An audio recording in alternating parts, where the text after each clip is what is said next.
Hi, I'm Sandra Mazili, founder of Inner Action Counselling. Find out more about me at www.inneractioncounselling.co.uk. And this is my registration form walkthrough video. If we've had a client counsellor consultation and we've agreed to work together, you'll receive two documents to read, fill in, and sign and send back to me: contract and registration form. This is the registration form video. Link to the contract video walkthrough below. You don't need to sign this one, you just need to fill it in and send it back to me. There's 4 sections, each one has the word details on the end. So client, emergency, GP, and therapeutic details. First of all, your details, your full name, date of birth, address, and contact details. So that includes email address and phone number. So if you've got a mobile and a landline, pick the one that is most likely to get hold of you, and then list the second one as a backup. Your emergency contact. So if I need to reach you and can't get hold of you and really need to, so let's say you've fallen in front of me and I've contacted emergency services, your emergency contact would probably need to know where you are. Or maybe something not as dire as that, but if I need to get hold of somebody close to you, your emergency contact. So I don't need anywhere near as much detail about them, but their name and address, unless it's the same as yours, and contact details. Your GP's details. So you may or may not have a named GP. You might see somebody different each time, in which case just give me the practice name at least and address and contact details. If you're not registered with the GP, I suggest you do that before sending this back to me. Your GP is a necessary resource and a form of support for you. If anything happened to you, I'm duty bound to contact them. Stepping down from those worst case scenarios, you might have long-term care with them and support. Let's say you're on antidepressants and you're thinking of changing it or upping or lowering the dose. You'd want to talk to your GP about that. It would be good for me to know what you're doing. There's all sorts of reasons why I need to have your GP contact, and that is standard ethical practice with anyone you're working with therapeutically. Last section, which has more sections to it, therapeutic details. Do you think you have a mental health condition, or are you formally diagnosed? So that's a yes or a no, and then if yes, list what it is or what you think it might be. Are you taking any medication for it? So that's a yes or a no, and if yes, what it is. Are you taking medication for something else? So maybe you don't have a mental health condition, but you're still taking medication for something. Focus on any mood-altering drugs. So if you're taking something for your digestion, I don't necessarily need to know about that, but anything that alters your behavior or has the potential to. So antidepressants, anti-anxiety drugs, beta blockers, you get the idea. Anything like that, just put it in. If you're not sure, just put it in. It's useful for me to know because sometimes certain medications can have side effects relating to mood fluctuations or energy or feelings. So they might be affected by the time of day. Let's say you're taking something in the morning and we're having our session in the afternoon, and some of these side effects kick in and I don't know what you're taking and why.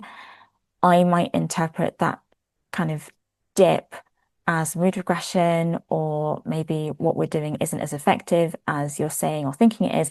And it might simply be a side effect. I might make an emotional interpretation when I should be making a chemical one. So that's why I need to know this stuff. Have you had counselling or psychotherapy before? This is a useful one because you may have had therapy before. You might have had a good time, you might have had a terrible time, and then bringing some of those ideas in with you. We might have what's known as silent partners. So we might be talking to each other, and then all of a sudden, a kind of shadow of your former therapist is in the room with us, but they're not really there, but in your mind, they're a bit there. So it's useful for me to know where you're coming from in that respect. So that one's a yes or a no. And if you can't remember, if you're 30 something, 40 something, 50 something, and you've got a vague memory of talking to somebody you're not really sure if it was therapy or what it was because you were 5, then just put that you're not sure. Are you currently in therapy? This is an interesting one, and I really wouldn't worry about it if you're at the stage of filling in paperwork for me. We will have thrashed this out at consultation stage. But some forms of current therapy are okay. So let's say group work or peer support services like addiction recovery, family therapy, couples counselling, all those are fine. Where it can't work for us working together is, let's say you're working on your social anxiety with me in individual therapy and grief work in another individual therapy. There's a potential overlap or even clash. I'm a bit of an all-rounder and generalist anyway, so it's more than likely we'd step into the other therapist's lane or vice versa. They might step into my lane. If you're working with someone else for individual therapy at the consultation stage with me, we may have left it as continue working with them and come back to me when that therapy is finished, if you'd still like to do that. If you're unhappy with your current therapist and the relationship, I recommend ending your sessions with them sooner rather than later. But even then, we can't start working together until that relationship is ended or on the way to ending. So until you've had your sort of last session with them, we can't start working together. Overlap isn't a good idea. That works the other way too. If you're sick of me, you can't start with someone else until you've begun your ending with me. So think dating, tea timing isn't thought of favorably. I'm thinking of this through a monogamous lens before I get backlash about polyamory. Lastly, briefly outline what you'd like to work on. Rather than a one-worder like depression, trauma, or chronic pain, give me a one-sentence something at least to act as a headline. So using depression as a template, how difficult is it? Can you function in work or play, or does it drive you to bed for weeks and months on end? Has it been all your life or a few years, or have you just noticed something is amiss the last few months? Not too much detail, but just give me something. If you're not sure what you want to work on, give me a general sense. And then, why now? What made you reach this point that you want help with something? Have you been thinking about it for a long time? Or is it just like, yeah, I need to do something now, or I'm fed up with this? Just give me a one-liner.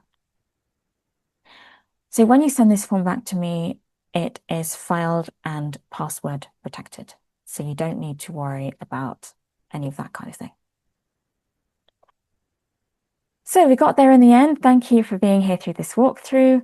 Like and subscribe for similar content or more interesting content.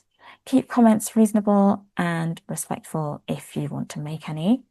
Ask a question. Perhaps you'd like me to talk about something specific in a video that means something to you. Until next time, take care. Bye for now.